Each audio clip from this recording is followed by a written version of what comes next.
আমদানি রপ্তানি বাণিজ্যে গতি ফিরেছে স্থলবন্দরগুলোতে, কর্মচাঞ্চল্য ফিরতে শুরু করেছে।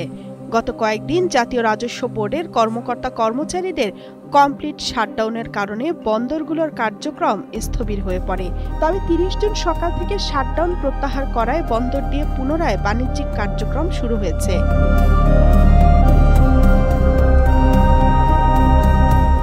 রপ্তানিকারকদের কাগজপত্র জমা নেওয়ার পর যথাযথ নিয়মে পণ্যের ছাড়পত্র দেয়া হচ্ছে। এদিকে চলতি সপ্তাহে ভারত স্থল বন্দর দিয়ে ৯টি পণ্য আমদানিতে নিষেধাজ্ঞা আরোপ করেছে। এ নিয়ে বাংলাদেশ থেকে পণ্য আমদানিতে ৩ মাসে ৩ দফায় বিধিনিষেধ দিল ভারত।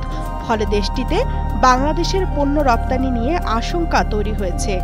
সর্বশেষ স্থলবন্দর ব্যবহার করে পোশাকের পর এবার পাট ও পাটজাত পণ্য রপ্তানির সুযোগ বন্ধ হয়েছে। ফলে বাংলাদেশ যথেষ্ট ক্ষতির শিকার হতে পারে বলে বিশ্লেষকদের কেউ কেউ ধারণা করছেন।